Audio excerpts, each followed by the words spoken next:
En esta segunda parte del repaso de los medicamentos utilizados en la depresión, entonces iniciaremos tal vez con la continuación de el grupo anterior, que eran los inhibidores selectivos de la recaptación de serotonina, y vamos a dar paso a inhibidores de la serotonina, pero no tan selectivos, por lo cual adquieren su nombre como antidepresivos atípicos o heterocíclicos.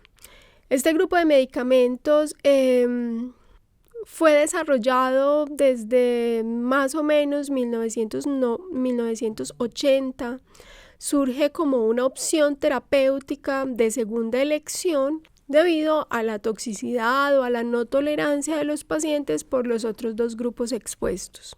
Las indicaciones son mucho más extensas y heterogéneas, por decirlo de alguna manera. Este tipo de medicamentos entonces se usa para trastornos de adicción, para depresiones atípicas, como coadyuvantes en episodios de depresión grave y como coadyuvantes en episodios de depresión episódica. Entre estos medicamentos entonces contamos con la amoxapina, con trazodona y nafazodona. Hay que tener claridad en que amoxapina es un medicamento cuya estructura química es muy relacionada con la estructura química de los antidepresivos tricíclicos, entonces comparten muchas de sus indicaciones y de los efectos adversos también. Trazodona y nafazodona son antagonistas de los receptores de serotonina y comparten algo de la estructura química con la mirtazapina, que está también incluida en este grupo. Bupropion y venlafaxina, que fueron tal vez los dos últimos en desarrollarse y los dos últimos incluidos en este grupo de medicamentos, son moléculas un poco más sofisticadas que carecen de muchos de los efectos adversos, como lo vamos a ver posteriormente, y que se usan frecuentemente en pacientes con diagnósticos de adicción o de distimia como tal. De todos estos medicamentos que acabamos de mencionar, tal vez los más frecuentemente prescritos son trazodona y venlafaxina debido a sus indicaciones como más amplias. Trazodona, por su parte, tiene un efecto muy positivo en los pacientes que están sometidos a algún fenómeno de estrés porque tiene un efecto hipnótico. Venlafaxina, por su parte, fue el primer inhibidor mixto de la recaptación de noradrenalina y serotonina, tal vez el que más frecuentemente se usa como medicación coadyuvante a la terapia de reemplazo hormonal para inhibir o estabilizar en algo los síntomas de la perimenopausia y la menopausia. Tiene similares efectos adversos que el resto de los inhibidores selectivos de la recaptación de serotonina y por lo tanto tiene contraindicaciones muy parecidas al grupo anterior. Sin embargo, hay que tener en cuenta que precisamente con este medicamento es importante tener cautela en los pacientes que sean hipertensos, ya que la venlafaxina eleva un poquito la presión arterial y puede llevar al traste con el tratamiento antihipertensivo basal del paciente. Entre los efectos adversos más importantes, además de la elevación de la presión arterial gradual en los pacientes que tengan diagnóstico previo de hipertensión, no se destaca ningún otro signo clínico que llame la atención. Y además, como efecto extra, al ser también un agonista parcial de los receptores nicotínicos, entonces sirve como tratamiento coadyuvante en los pacientes adictos a la nicotina y que están en proceso de desmonte de las sustancias, sea por sustitución con nicotina exógena o sea por psicoterapia u otros tratamientos alternativos. Igual que el grupo anterior, el metabolismo hepático que tiene es mínimo, en la mayoría de los casos no tiene metabolismo hepático, excepto trazodona, que sí tiene algo en metabolismo hepático por la 2D6, y en concentraciones altas, los pacientes que tienen antecedentes de convulsiones pueden presentar también periodos de agitación o de hostilidad, y los pacientes que tienen antecedentes de enfermedad psiquiátrica por trastornos somatomorfos o por trastornos psicóticos pueden presentar también anorexia, pérdida de peso o incremento del riesgo de convulsiones. Pasemos a un siguiente grupo, que son los inhibidores de la monoaminoxidasa o IMAOs. Frecuentemente en la literatura se van a encontrar con la sigla de IMAO o IMAOs, que corresponde a la interpretación de la enzima que están inhibiendo. No se consideran medicamentos de primera elección para el diagnóstico de depresión y por lo tanto siempre hacen parte como tratamiento coadyuvante, ya sea de los trastornos o de las entidades diagnosticadas como depresión mayor o depresión compleja. Están también indicados en los pacientes que tengan como diagnóstico fobias sociales y trastornos de pánico, o en los pacientes que tengan como diagnóstico crisis de ansiedad con reacciones de inminencia de muerte. En este grupo entonces vamos a encontrar dos tipos de mecanismos de acción. Unos medicamentos que hacen una inhibición reversible de la enzima y otros medicamentos que hacen una inhibición irreversible de la enzima. En los primeros, tal vez el más representativo es la moclobemida, que es un inhibidor reversible de la MAO, y en el segundo grupo, como inhibidores irreversibles, que son los más frecuentemente usados, encontramos a las hidrazidas y los medicamentos correspondientes a esa estructura química de las hidrazidas.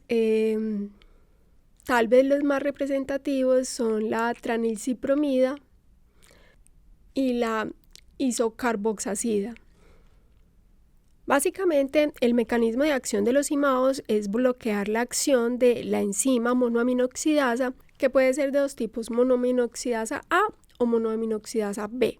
Ambas, la MAO-A y la MAO-B, son enzimas de degradación de los neurotransmisores más importantes que ya habíamos mencionado, que incluyen la noradrenalina, serotonina y dopamina. Y sus diferencias de la MAO-A y la MAO-B radican básicamente en la afinidad que tienen por los distintos sustratos. Entonces eso es lo que hace que algunos de los antidepresivos clasificados como IMAO sean mixtos o sean mucho más específicos por alguna de las dos subunidades de la enzima. Sin embargo, hay que destacar que la evidencia ha demostrado que hay una mayor eficacia con los antidepresivos que tienen predilección o que tienen más afinidad por la inhibición de la MAO-A. En ese sentido, pues a la hora de establecer un tratamiento es de preferencia aquellos medicamentos que tienen o inhibición mixta tanto por la MAO-A como por la MAO-B o inhibición selectiva por la MAO-A. Hablemos un poco de los efectos adversos de los IMAOs. Ya sabemos que son inhibidores de los productos de degradación de los neurotransmisores, por lo tanto, al inhibirlos estamos haciendo ciertos estímulos en el sistema nervioso central. Esos estímulos, ¿en qué los podemos ver reflejados? En episodios de ansiedad, agitación o convulsiones en los pacientes, ya sea porque estén sobredosificados o porque reciban medicamentos simultáneamente que potencien el aumento de las concentraciones plasmáticas de los IMAOs.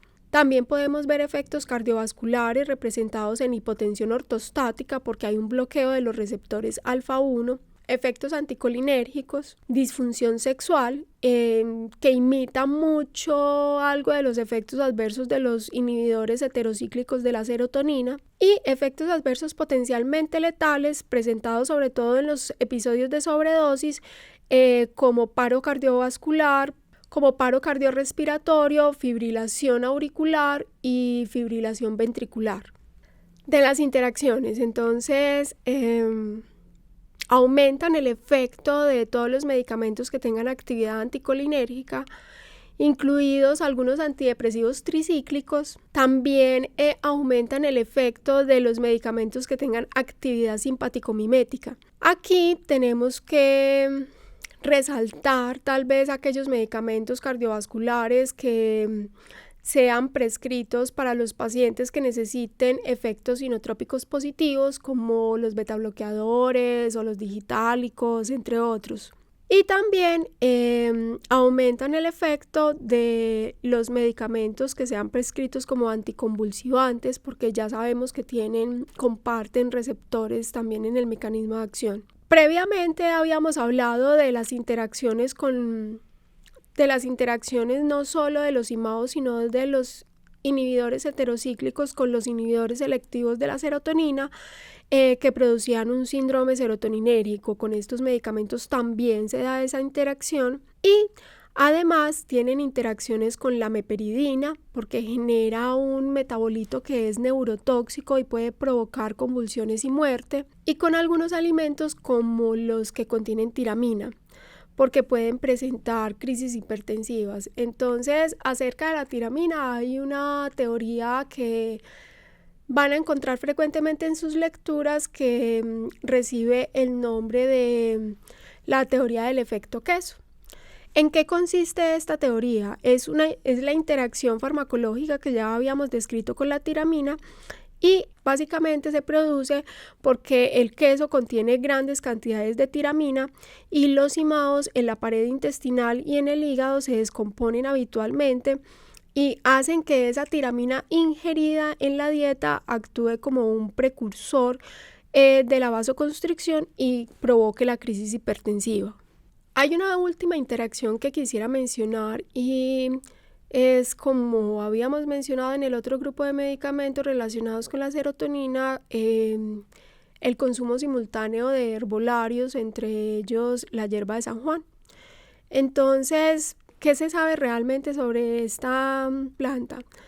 Tiene efectos antidepresivos, es verdad. Tiene una eficacia que se ha llegado a comparar con la eficacia de los antidepresivos tricíclicos y podría eventualmente ser útil en los casos de depresión leve. Sin embargo, es una planta que tiene distintas concentraciones dependiendo de el área geográfica de la planta que se utilice, y muchos de sus componentes, que no son precisamente los parecidos a los antidepresivos tricíclicos, tienen metabolismo hepático muy intenso y pueden provocar reacciones de hepatotoxicidad, efectos adversos de tracto gastrointestinal y reacciones de fotosensibilidad. Además, entre muchos otros efectos adversos que aún no se describen, tiene también efectos adversos similares a los inhibidores de la serotonina, consistentes en insomnio, temblor, náuseas, disfunción sexual, y otros parecidos a los de los imados. Como ven, pues es una toxicidad muy mixta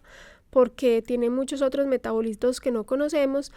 Entre los efectos adversos parecidos a los de los imados contamos con los trastornos del sueño, las crisis hipertensivas también por las interacciones con la tiramina, entre otros. Vámonos a los usos clínicos de los imados. Entonces, ¿cuándo estarían indicados como tratamiento principal de alguna entidad?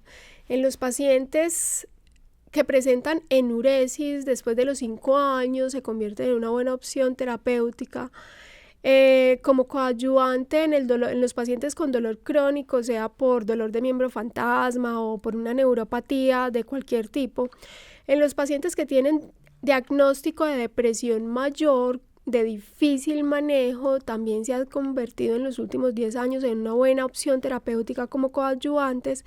En los pacientes con trastornos de pánico, sobre todo en aquellos pacientes que presentan inminencia de muerte súbita, porque sirven parcialmente como estabilizadores del ánimo, y en los pacientes que tienen diagnóstico de trastornos obseso-compulsivos o de adicciones de algún tipo, sirven como coadyuvantes junto con los inhibidores selectivos de la recaptación de serotonina, y tal vez una de las grandes ventajas es que ayudan a que se puedan usar dosis menores y disminuir un poquito la toxicidad de estos pacientes. Vamos a repasar un último grupo, que son los estabilizadores del ánimo o antidepresivos atípicos. En este grupo tal vez contamos con una serie de medicamentos que podríamos clasificar como de rango terapéutico estrecho, no solo por su toxicidad, sino por la importancia que tienen como primer paso terapéutico en el diagnóstico de ciertas enfermedades. Hay una entidad muy importante que, aunque tal vez fue una de las primeras enfermedades psiquiátricas demostradas, ha sido tal vez una de las entidades que cuenta con opciones terapéuticas con evidencia muy dispersa, por decirlo de alguna manera, y es el trastorno afectivo bipolar. El trastorno afectivo bipolar es una enfermedad muy difícil de diagnosticar y muy difícil de tratar debido a precisamente la complejidad de sus síntomas. Es una entidad en la que Se destacan tanto la fase maníaca como la fase depresiva del paciente, y en ambas fases se pueden presentar periodos excitatorios donde el paciente puede tener ideaciones suicidas o eventos psicóticos. Tal vez como primera opción para esta entidad aparece el litio. El litio se incluye como una herramienta terapéutica tal vez desde 1920-1940 y se introdujo básicamente como un medicamento útil como estabilizador del ánimo, en combinación con antidepresivos y en algunas ocasiones en combinación también con antipsicóticos, dependiendo pues si el estado de paciente es en la fase maníaca o en la fase depresiva como tal. Es un medicamento de administración oral. La forma farmacéutica en la que lo encontramos es como carbonato de litio. Esta forma farmacéutica es tal vez la más utilizada como estabilizador del ánimo y tiene una actividad antimaníaca y antidepresiva muy potente. El mecanismo de acción del litio todavía no está claro, sin embargo hay certeza de que involucra efectos directos sobre el sodio, sobre la inhibición de algunos neurotransmisores y sobre la inhibición de algunos segundos mensajeros como el inositol trifosfato y el diacilglicerol. Ya que es un medicamento de rango terapéutico estrecho, es importante que tengamos en cuenta que los niveles sanguíneos de litio deben oscilar entre 0.6 y 1.4 miliequivalentes por litro. ¿Por qué es importante esto? Porque las concentraciones por debajo de 0.6 miliequivalentes van a dar cuenta de subdosificación del medicamento y concentraciones por encima de 1.4 miliequivalentes o dependiendo pues del peso del paciente o el equivalente en su peso van a dar cuenta de la sobredosificación del mismo. Entre los efectos adversos más importantes contamos con los relacionados con el sistema nervioso central, donde se destacan el temblor, la hiperactividad motora, la ataxia, algunos efectos adversos endocrinológicos importantes como el hipotiroidismo, ya que tienen excreción renal, pueden ser nefrotóxicos, pueden tener impacto en algunos efectos del funcionamiento de los riñones como la diabetes insípida nefrogénica, y otros no tan comunes pero sí importantes incluyen el edema, sobre todo de extremidades inferiores, y anormalidades cardíacas, sobre todo por la sobredosificación del medicamento. Aunque es un medicamento de rango terapéutico estrecho, no quiere decir pues que no se pueda administrar con ningún otro medicamento y que los pacientes que lleguen a su consultorio para atención odontológica, si ustedes se encuentran entre los antecedentes que consume el litio, pues no le puedan prescribir nada. Solamente hay que tener cuidado y hay que tener presente en la educación del paciente y ser muy claros en advertirle al paciente en consumir los medicamentos en horas alejadas a las correspondientes al litio. Tal vez dentro de las contraindicaciones relativas más importantes podríamos llamar la atención a los antiinflamatorios no esteroideos, algunos diuréticos como los diuréticos de ASA y algunos antipsicóticos y antidepresivos que tienen metabolismo hepático y que por ende pueden aumentar las concentraciones plasmáticas de litio. No nos vamos a detener en una última observación, pero sí creemos justo mencionarlos si son otros estabilizadores, otros medicamentos que también se han utilizado como estabilizadores del ánimo. Acá podríamos incluir anticonvulsivantes como la carbamazepina, que se ha utilizado muchas veces como coadyuvante del litio en los pacientes de difícil manejo, sobre todo en la fase maníaca. Y podemos incluir el ácido valproico como un medicamento alternativo al litio, al que los pacientes tienen muy buena respuesta porque tiene una eficacia muy parecida a la del litio. Sin embargo, no hay muchos estudios de seguridad farmacológica a largo plazo y presenta también muchas interacciones.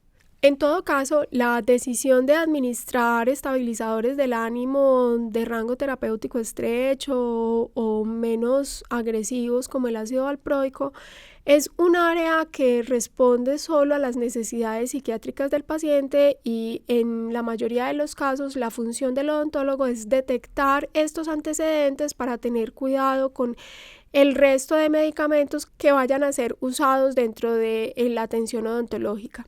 Con esta última parte, entonces, damos por finalizado el repaso de los inhibidores heterocíclicos de la recaptación de serotonina, los IMAOs y los estabilizadores del ánimo.